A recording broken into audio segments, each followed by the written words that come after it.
Commander Vexthor stood before the Galactic Council, his four eyes burning with barely contained rage. The holographic display behind him showed a barren moon, its surface scarred with craters and the unmistakable burns of plasma fire.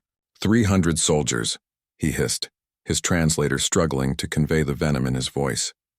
300 of the Kresh Empire's finest warriors, equipped with Grade A combat armor, neural disruptors, and graviton shields. We sent them to retrieve one human. The council members shifted uncomfortably in their seats. They had heard rumors, of course. Everyone had. But to see Vexthor, the same commander who had conquered 14 systems, standing before them in defeat was another matter entirely. And, prompted Councillor Miraseth, her crystalline form refracting the chamber's light. None returned. A collective murmur rippled through the chamber. The human in question, designated as Specimen 7 Alpha in their databases, was supposed to be a simple acquisition. The Council had authorized the mission 3 cycles ago, confident that overwhelming force would be sufficient. After all, humans had only recently achieved faster-than-light travel.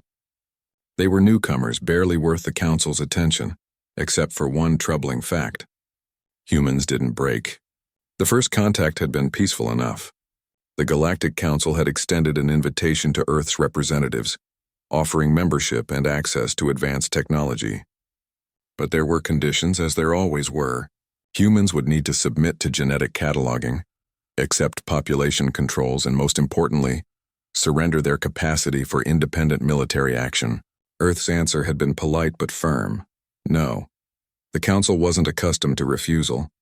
They had sent envoys, then economic sanctions, then finally thinly veiled threats.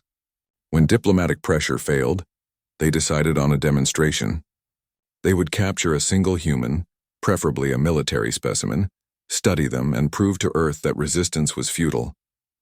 They chose Captain Sarah Chen, a decorated officer who had been exploring an abandoned station near the Orion Nebula. Alone. Isolated. Perfect. Vexthor pulled up the mission recordings, and the holographic display shifted to show grainy footage from his soldiers' helmet cameras. The first squad had entered the station confidently, weapons raised, scanners searching for heat signatures. They found Captain Chen in the central hub, working on what appeared to be ancient machinery. She didn't run. She simply looked up, assessed the situation, and smiled. That should have been the first warning. "Captain Sarah Chen," the squad leader had announced in perfectly translated English. "You are to surrender yourself to the authority of the Galactic Council. Resistance will result in—" She had moved before he could finish, not with the clumsy desperation of prey, but with the calculated precision of a predator. Her sidearm, a primitive kinetic weapon by galactic standards, barked twice. 2 soldiers dropped, their shields useless against projectiles moving at mere supersonic speeds. The Kresh shields were calibrated for energy weapons. No one had considered something so crude. The remaining soldiers opened fire, but Chen was already gone, vanished into the station's maze of corridors. What followed was a nightmare that would haunt Vexthor for the rest of his life. Humans, the Council would later learn, had spent millennia perfecting the art of killing each other, while the Kresh had evolved beyond physical warfare centuries ago, relying on technology and superior numbers. Humans had refined violence into a science. Every culture, every civilization on Earth had contributed to an encyclopedia of death that was encoded into their very nature. Captain Chen knew that station like she knew her own heartbeat.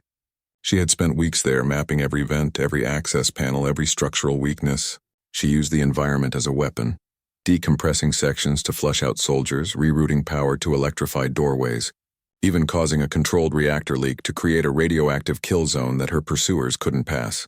But it was the psychological warfare that truly devastated Vexthor's forces. She spoke to them over the station's intercom system, her voice calm and almost friendly. She told them about Earth, about a species that had survived ice ages, plagues, and countless wars. She described human history, not with pride but with the detached tone of someone reading a grocery list. The Mongol hordes, the world wars, the nuclear standoffs, a species that had brought itself to the brink of extinction multiple times and chose each time to step back and survive. "You hunt humans like we're prey," her voice echoed through the corridors. "But you've got it backwards. We're persistence hunters. We're the thing that chased mammoths across continents until they collapsed from exhaustion. We are the species that looked at everything that could kill us and said not today. One by one, Vexthor's soldiers fell. Some to traps, some to that primitive kinetic weapon, others to accidents that seemed far too convenient to be coincidental. Chen moved through the station like a ghost, appearing only long enough to strike before vanishing again.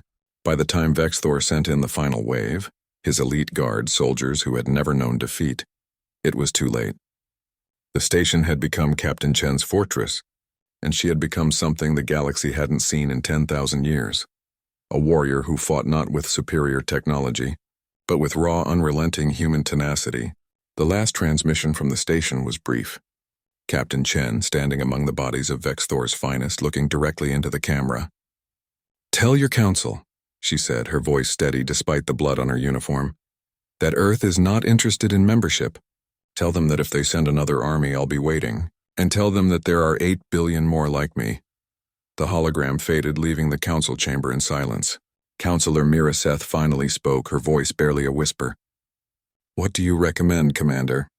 Vexthor's shoulders sagged. In his 300 years of military service, he had never spoken the words that came next. "Leave them alone. The humans aren't worth the cost. They fight like demons, think like machines, and refuse to die like any reasonable species should." He paused, his 4 eyes meeting each council member in turn. They sent one human to explore an abandoned station, and she single-handedly destroyed an army. Imagine what they could do if we threatened their homeworld. The vote was unanimous. Earth would be granted independence, its borders respected, its sovereignty unchallenged. And somewhere in the darkness of space, Captain Sarah Chen continued her mission, unaware that she had just saved her species from a war they couldn't possibly win. By winning one they should have lost. Humanity had sent a message to the galaxy. We are not prey. We are Earth, and Earth does not surrender.